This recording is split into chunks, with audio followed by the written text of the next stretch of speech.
Thank you, Tobias. Thank you for having me. So today I'm gonna just talk quite loosely. There are no general truths or recipes, unfortunately, in my talk.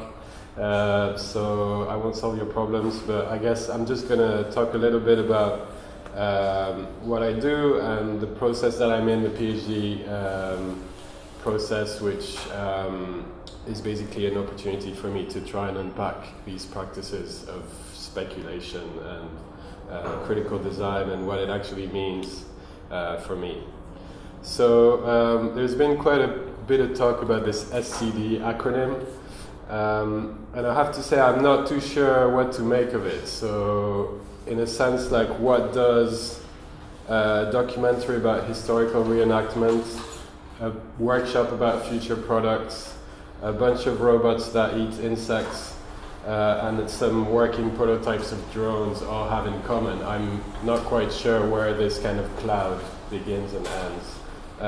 For the projects that are in this slide, it's kind of like, well, the common denominator is that they all have something to do with design interactions at the RCA.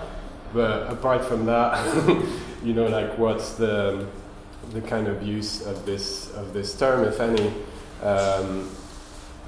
I'm not sure, and it's kind of it all goes back to the MoMA thread, where I think it was James Auger who started using the SCD acronym. Of course, this history goes back much further, and you probably heard loads about that here. But this was basically the thread where John Thakra pulled apart the project from Michael Burton and Michiko Nita called The Republic of Salivation. And he had some, pretty sharp criticism, and he didn't like it, and he articulated why. And then a whole kind of comment section followed, which kind of camped people on one side or the other of the debate. And since then, SCD is a thing. Which people point to is like, oh, well, SCD does this and we don't like it, and SCD does that and we like it. But actually, I'm very hard pressed to find what that thing is. Like, are we talking about students using this as a kind of testing ground, or are we talking about people doing speculation as a kind of professional practice? Then the numbers start to decrease really, really rapidly because there aren't many people doing this full time. And is it useful to group, these such disparate things together? And the way I've been thinking about it is more a kind of recipe, or like identifying different processes and ingredients. And then picking what's relevant to you and how you actually incorporate that into your practice. So things like, using counterfactual histories, looking at possible futures. Do you build working prototypes or not? What's a working prototype for you? What's the function of an object? Is it to actually do the thing that you said it does, or is it to be a prop in a story, or to prompt people to react or to provoke reactions, etc. And I think once you start thinking about what you want your beast to look like, and what kind of tools are relevant for that, then it's much more relevant to practice than whether something is SCD or not SCD, or what this thing is. And so today is very much a kind of informal collection of things that relate to what I've been doing the last few years. And I think, again, for you as students, it's kind of like, okay, well, you start building this practice, and maybe you incorporate some of this stuff into your work. But the real work only begins once you have this sauce. Because to push the metaphor, once you have the sauce, you can actually taste it and iterate on it. Does it need more seasoning? Is it sharp enough? Is it tasty enough? Does it taste like you wanted it to taste? And so all these things, are only ever really demonstrated by practice and come into their own through specific examples of practice. So as I said, I'm embarked on a PhD, and this is a bit what I'm seeing the PhD like, this opportunity to kind of do a 3-year-long slow motion crash test of a project and hope to kind of collect some insights on what I've been, part of it, what I've been doing more instinctively since I graduated the MA in 2010 and didn't necessarily always have the time to properly articulate what I was doing. And so this is really like a a chance to try and break things down and to try and understand exactly what's been missing and how to remediate that, but also what I've been doing and how that actually works into a broader context of art, design, but also maybe media and so on. The main problems that I've been having with the speculative design practice, I think you probably heard these criticisms already, but one, it lives only in galleries, and to be honest, as a graphic designer, I'm kind of tired of considering the exhibition as an end in itself for these projects. So a lot of what I'm thinking about at the moment is trying to identify new channels and what this kind of dissemination means and how it's done and how we can maybe do it in different ways. It seems to me that in a landscape where you have all these kind of different platforms and channels, you have whatever, Medium, Twitter, YouTube, etc. Constraining things to an exhibition is not only this kind of the classic thing is like, oh, it's elitist, but it's just not good. It's just purely not very efficient PR, even if you just consider that aspect without even going any further. Which I hope to go a bit further than that, but so that's the one thing.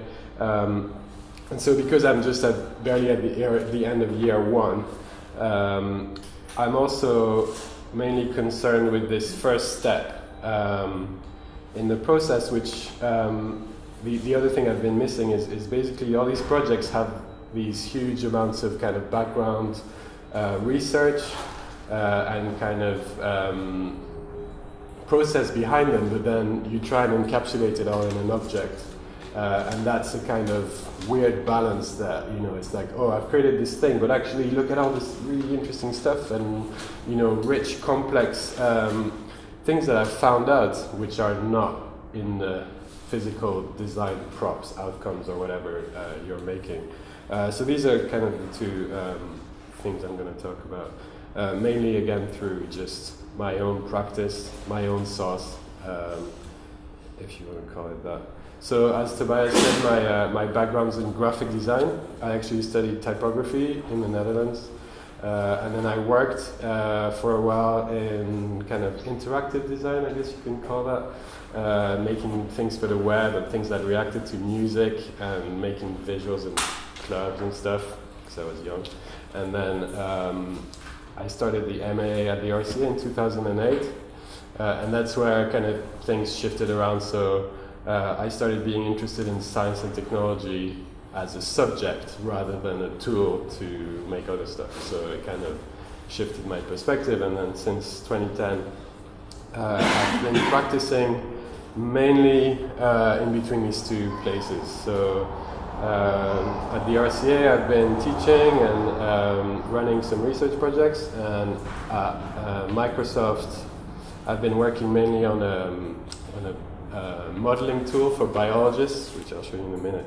And so just as a kind of structural level for your practice, it's actually a lot more complex than I do, interesting stuff at the RCA, but they can pay me very well, and then I go to Microsoft to get money, but the work is boring. It's actually, and surprisingly to me, been really kind of, they've really informed each other to a much deeper level than that. So the work at Microsoft, this is the kind of software that I'm helping to design. I would never have come to my PhD subject about modeling and prediction had I not spent time building an actual modeling tool that does predictions for biological systems. So it's kind of like, again, not the boundaries here are very blurry, and I think that's great. So just to say a little bit about this is called the Biomodel Analyzer. You can actually use it. It's browser-based. It's free for non-commercial use. What it does is basically it's a drawing tool for biologists, so they can draw these fairly complex systems of which genes and proteins kind of influence each other in the cell, and then we offer them a series of kind of analyses that they can run. So they can use fairly complex maths and computer science on these models without knowing much about the maths or the computer science, and just getting the insight that these algorithms can bring them. So in this case, it's like testing for stability. So you have all these elements, and you can define all these relationships between them, and you ask, does this system become stable or not for every possible execution? And if it does, it tells you some things, such as whether there's a tumor developing or not, and things like that. So at the RCA, on the other hand, I've been working on some research projects, so a bit more kind of speculative side of biology. This is Blueprints for the Unknown, which ran from 2011 to 14, I think, of which your benevolent dictator was a part. And so this was a collection basically of 7 different projects, all looking at the kind of frictions between synthetic biology and society. And we were 7 designers with very kind of specific, chose very specific subjects within that. So you had people looking at the oil industry, people looking at bonsai grooming, but also healthcare. I think you've heard from Anna Jane from Superflux. They were part of that as well. So it was a kind of attempt at poking a subject from very different angles and seeing what comes out. The second main project from the last few years is this collaboration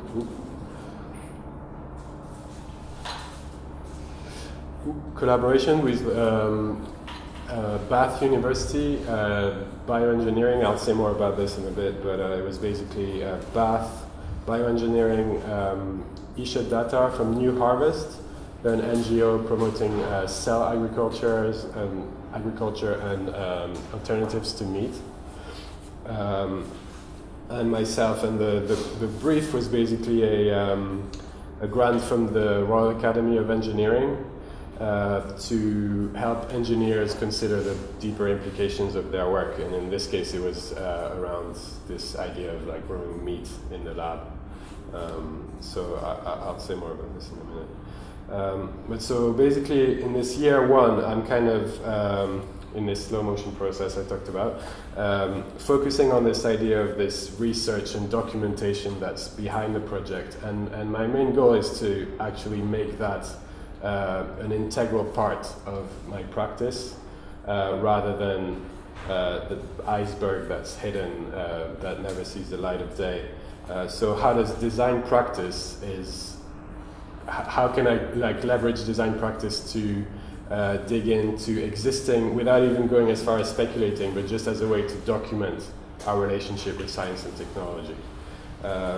Because in some ways, behind most of my work, and this is something I'm kind of realizing after the fact, but you have this speculative scenario that basically acts as a lens. Once you have it, it acts as a lens to kind of consider everything else, right? And this is the present kind of state of affairs, but also the long lineage of historical evolutions and transitions around a particular technology. And this, in my view, is actually one of the richer parts of my practice, and the one of the most interesting thing that comes out of these speculative projects. But again, until now, there's kind of no way, apart from like, here is some further reading, and look, I did read some stuff.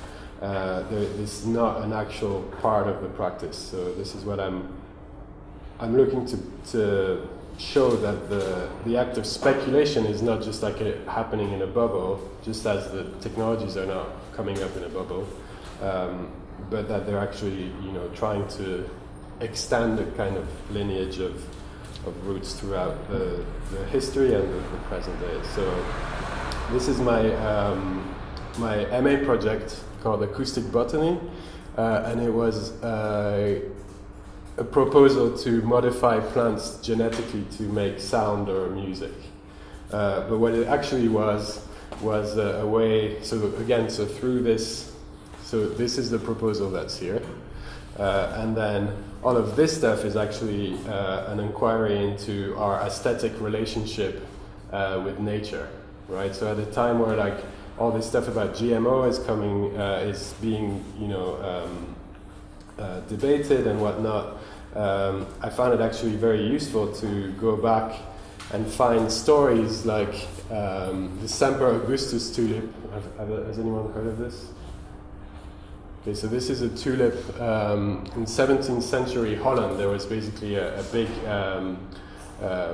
speculation bubble on the tulip markets, and this tulip was the kind of queen of the game. It was this.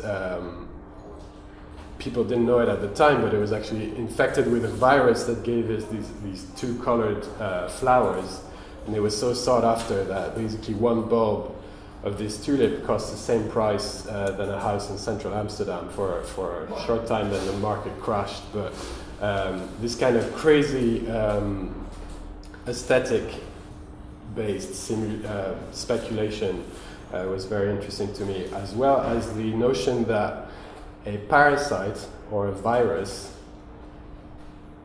as soon as it starts producing kind of desirable outcomes, does that then become, if we kind of nurture that, does that then become genetic modification, or like where are the lines here? The other story, which might or may not be true, it's actually I'm not sure, is this idea of the samurai crab. So this is in I think Japan, where the mythology dictates that if you fish out a crab and it has a human face on its back, you actually have to put it back, or something that looks like a human face, like this. You have to put it back. And so what that did was that it created this huge kind of evolutionary pressure in the favor of crabs that had faces on their backs, because obviously they never get eaten. And so the story goes that there's a kind of feedback loop where, in response to that, the fishermen actually had to hire the standard of what is qualified as, what looks like a human face. So you have this kind of culture influencing, a kind of selection on nature and all this kind of stuff wrapped up in stories and mythology. And so in many ways, the project, I think, is maybe that's a bit simplistic, but these projects are kind of like just aesthetic hooks to get people, or like kind of narrative hooks to get people, to look at this stuff, because, okay, they're like kind of fairly nice images and stuff, but then the end game, is it to just get people then to also look at, you think that's crazy? People like flowers that make music? Well, look at all this crazy stuff that's actually real. So there's kind of a two-step process there. Another example, slightly more recent, from last year, is this fictional scientific paper that myself and Tommaso Lanza came up with. He's a friend of mine and also a designer. This was this idea that we kind of thrown around as a kind of joke in the pub for many years, that you can recreate any flavor in the world with Coke, Fanta, and Sprite. Right? So CFS is the RGB of flavor. Okay, they're like the kind of basic components. And so we're kind of like joking around, but actually we kind of noticed that it sits in a really weird spot with people, like especially after a few beers, like people are like, ha, but is it true? Or so there's kind of like this uncertainty around it, which we found really interesting. And then Christina Agapakis was at the time editing this publication called Method Quarterly, and this time last year they basically did a fiction issue. And so when the call came out, we basically decided to do a full write-up of this idea as a scientific paper detailing all the findings and stuff. So this is the kind of core graphic where this is the flavor spectrum. So with all flavors in the world mapped in a circle. And you can see that Coke, Fanta, and Sprite pretty much, like cover all of it. That's it when they're broken down into like their component chemicals, of course.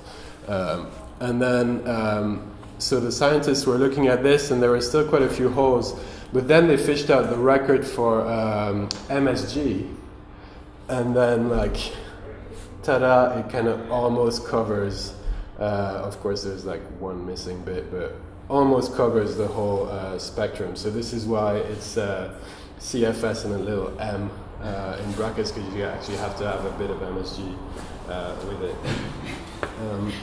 But so again, like this process of just writing this 6-page thing and coming up with all the diagrams and stuff, we actually uncovered like a ton of really interesting and crazy, very real, presented as real things. So for example, this whole field of computational gastronomy, where people are like making models of food pairings and drawing networks and trying to compute like why did certain cultures combine certain ingredients, and like how this work, and can you use computers to come up with new recipes we haven't thought of. Amateur systems like Beer XML, which is like the kind of markup language for home brewers. And also this kind of whole field of folklore, which is this whole folklore about Coca-Cola and their products. So like these ideas that like Fanta was invented by the Nazis, and like if you pour Coca-Cola on the piece of raw pork, worms will come out. And actually that Coca-Cola spiked with MSG is an aphrodisiac or soporific. So this whole like Snopes.com is just full of this stuff. It's just really fascinating. And so through that also some interesting stuff about conspiracy theories and these kind of paranoid imaginaries, where like this study tested false claims with participants, and like one of the claims they tested was that the slogan "Red Bull gives you wings" is used because in animal experiments, rats grew rudiment wings when they were exposed to Red Bull. And again, this is like, so our silly fictional paper is kind of a vehicle to, or a lens to look at all this stuff and bring it all together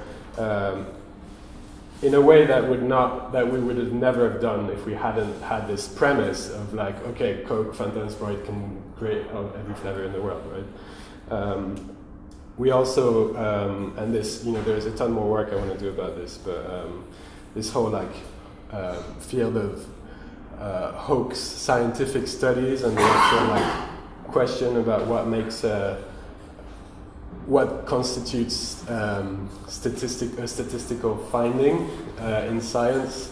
You may have heard about this fictional study that chocolate helped weight loss. This is a brilliant case where these guys published into a bogus journal this bogus study, and then all the media outlets just picked it up. And then, computer-generated papers being accepted into conferences and stuff like that. So it's kind of a whole field of really interesting things. So armed with all this, references, but like both conceptually and aesthetically, we kind of came up with a series of further diagrams of like the experimental setup of the CFS, detailing the microfluidic chip that's used to separate coke into its constituting chemicals. We wrote some code generators for the FML, the flavor markup language, which is the way that recipes are traded and kind of computed in this world. And then the kind of experiment reports were like with the margin of error for the taste tests, where like flavors. Real flavors and CFS counterparts were tested and seeing like how close these people came to recreating it. And of course we made that into a GitHub repository to make it look even more legit. And in some ways this is, this is kind of first, experiments with this, but I'm really interested in this idea of like re-injecting this stuff into its natural environment alongside all the rest of the beer XMLs and whatever people are doing on GitHub, putting that there. That I guess it's not enough to just put it there because obviously no one will find it, but as a language and kind of way to leverage existing platforms to tell new stories. I think there's some really interesting stuff in here. What to do with it, obviously, it needs to be pushed further, but there we go. So a little bit on this Semicopia project, which, as I mentioned, was about in vitro meat. So we started this, I think you've heard about the burger tasting. Did Georgina talk about that? 2013 in August was the burger first televised. Everything in this field is first. Everyone is trying to be first. So the first televised hamburger tasting. Since then there was the first meatball and the first blah blah blah. So after that we kind of got together and submitted something to this ingenious grant for this from the Royal Academy of Engineering. It's basically a small public engagement grant.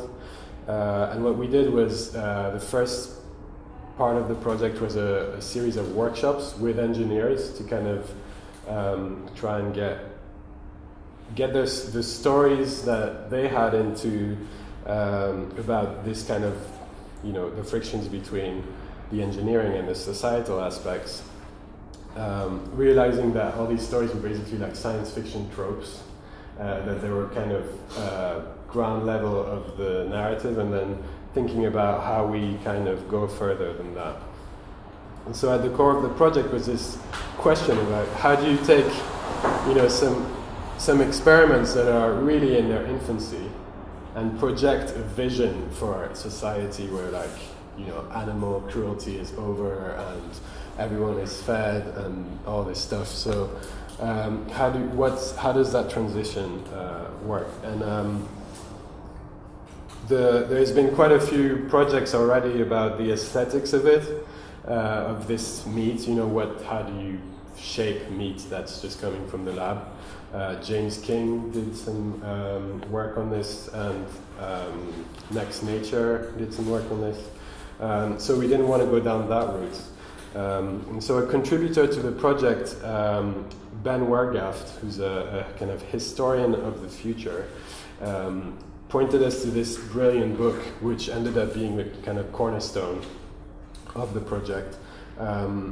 And so the project became very much about the history of food futures, and how in vitro meat, the place of in vitro meat as an idea within that long lineage of stories and technologies that all kind of point to today. And I think that's also a recurring theme in my practice, is like we're so often presented with new and groundbreaking stuff in a bubble. I think just the act of actually, unpacking that and realizing that it's actually part of a much longer and complicated story is the first step towards articulating maybe a more critical position towards it. So to really summarize, Velasco traces back the futures of food and how people have projected the relationship between population and the amount of food, basically. And so he breaks it down into two very basic categories. The first one being the Malthusian Future, where population exceeds production. So the solution to that is less forks, which has a bunch of problems as well, but there we go. The second future is traced back to Marquis de Condorcet, and is the cornucopian future, which basically is like, okay, we'll always find solutions. Science will always progress faster than population. So the solution is a bigger cake, we just provide more and everyone will be happy. And the third one is the egalitarian future, traced back to Godwin, and this is, his argument was like, okay, it's just a matter of better distribution, if only we had better table manners, we wouldn't need less forks or bigger cakes. It's just like a matter of distributing the stuff a bit more evenly. So taking these kind of very basic and simplified scenarios as a starting point, we clearly the in vitro meat is a cornucopian proposition. It's solving the problems with more technology that we can't, as of yet, control. But we became really interested in okay, what are the vehicles for these messages, for cornucopian visions, and we very quickly, partly thanks to Velasco as well, became interested in world's fairs as a kind of classical forum for cornucopia, and the history of food at World's Fairs is quite fascinating. It's basically, in this case, like a literal cornucopia, horn of plenty. But there's a really long history of these displays of abundance, and just look at how much corn we have, or we have so many almonds we can build elephants out of them, and there's a whole catalog of these things. Pigs made out of lard and all these sort of things. And we zeroed in to 1939 New York. The World Fair there had some really interesting dioramas. And in this case, it's so on the left it's kind of like a really kind of scaled model of a massive city with big grain skyscrapers, and on the right is this the beginning of this basically the ideas for GMOs we have today is like this microscopic view of a flower with a little boxing glove kicking away at the bugs that want to eat them. So as a format, we became really interested I became really interested in that, and particularly in this crazy display also from New York in 1939, and this is a display of, so the caption for this was, there one sees a moving chain of winged lobsters, a great transatlantic aqueduct which spills roses into a desert, an avocado with 5 jewels glowing from its skin, a clock which races madly backward from inside an open tin can. This mysterious sight is explained by a voice which says, "This is the kind of world your great-great-grandmother would imagine we lived in if she were told the countless achievements in our food." So this is the kind of 1939 version of the televised burger tasting, except it's totally crazy and fictional. So from all these elements, we basically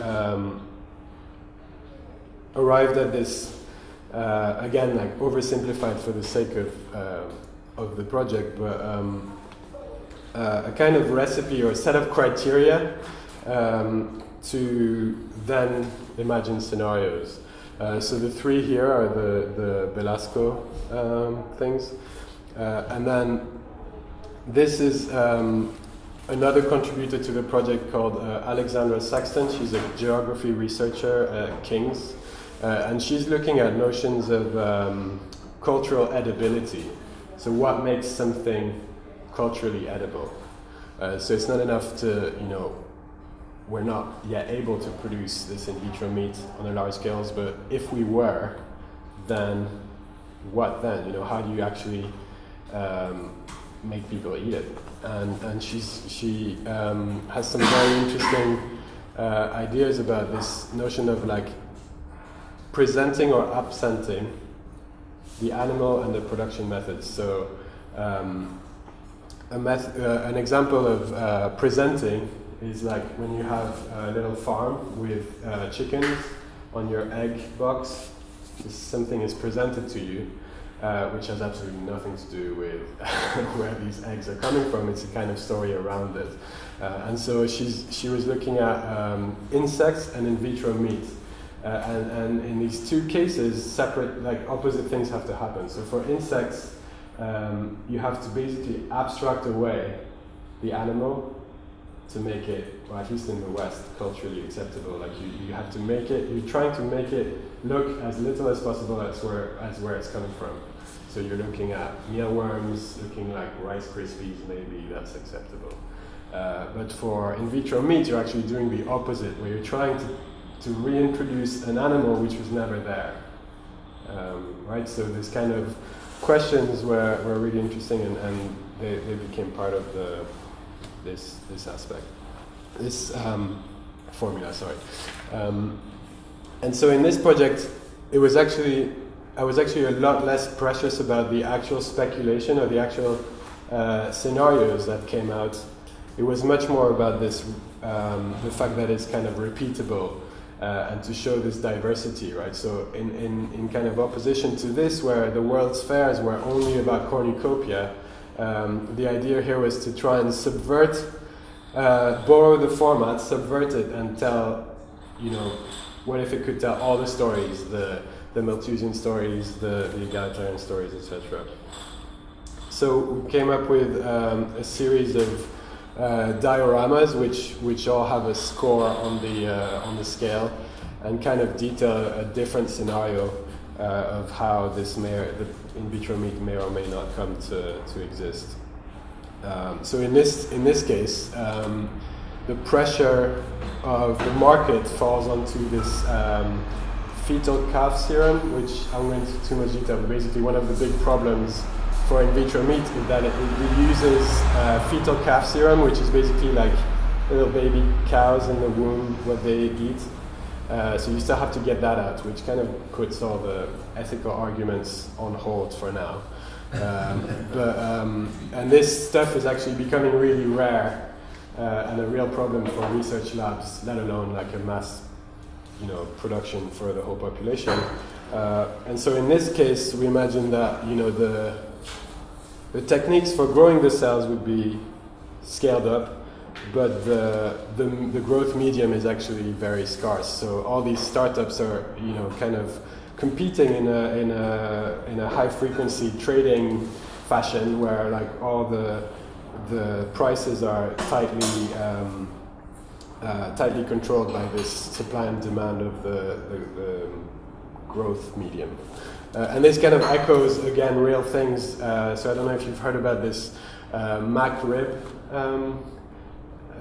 The Mac rib is like a limited edition sandwich from McDonald's, which basically appears every time the price of porks falls under a certain level.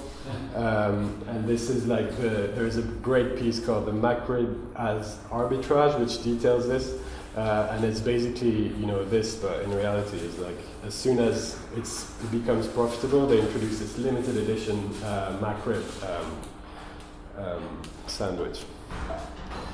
The next scenario was this idea that in vitro meat doesn't work, but the whole culture and the whole world kind of moves on from meat from sheer necessity and after enough kind of environmental disasters, everyone moves to plants and insects. But of course, a small kind of elite subculture remains, and they indulge in full slaughter procedures as kind of entertainment. So this is like clubs where you can go and witness the full killing and chopping up of a cow as a kind of remembering the beauty of this forgotten traditions. And this again reflects really real practices. I presented this in Japan. I wasn't actually aware of it, but I presented it in Japan, and they were like, "Oh yeah, of course, this is like a Meguro Kaitai show where you can go and witness the same thing basically for a tuna." And the last scenario was so this idea of the donor herd, that you have a very small number of animals which are like genetic jewels. They're like very accomplished, selected and treated very well. And this is the source for the cells that you then culture in the lab.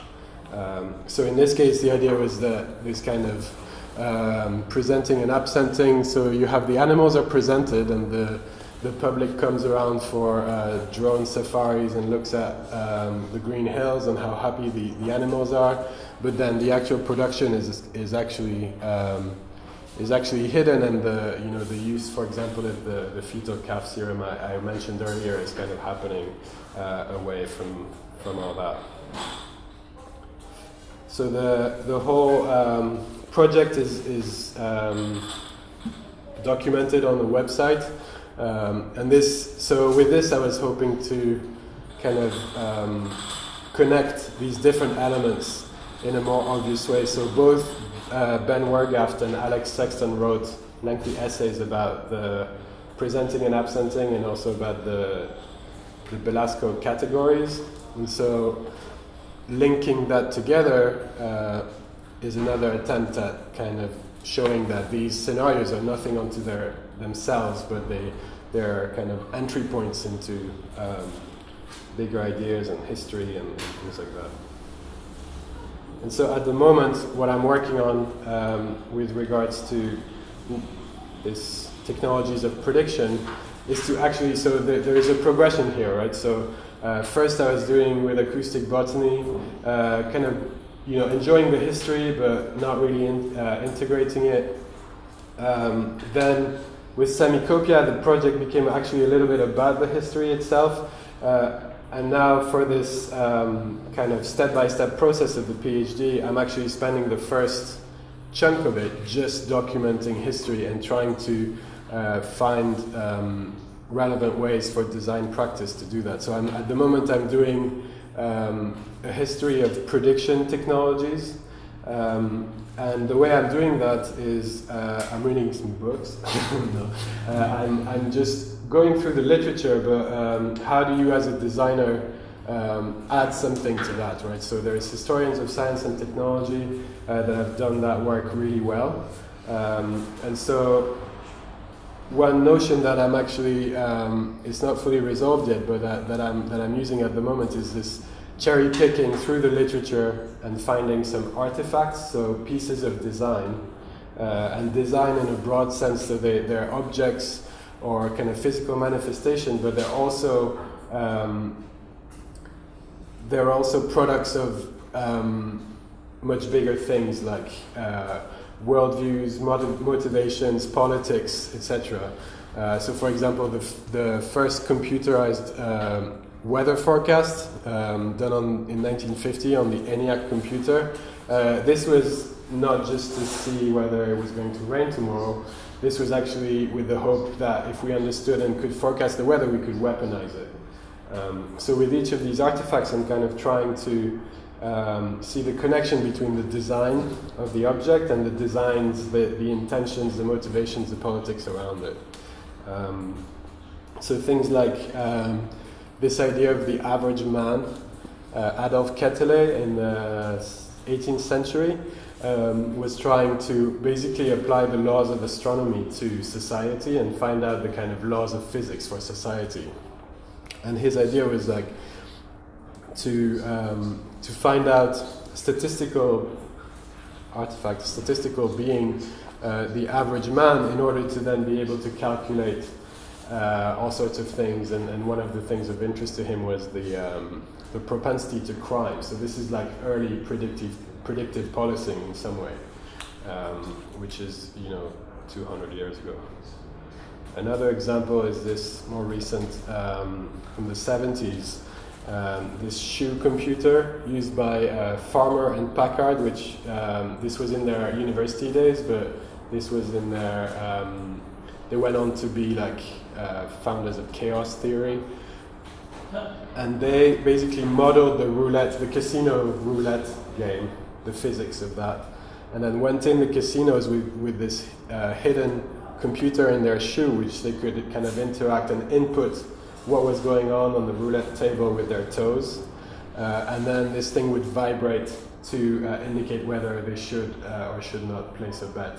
And so their idea with this was that they would game the system and get money to fund a science commune.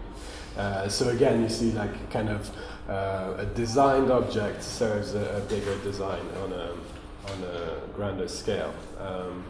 And this is it for me today. Thank you very much.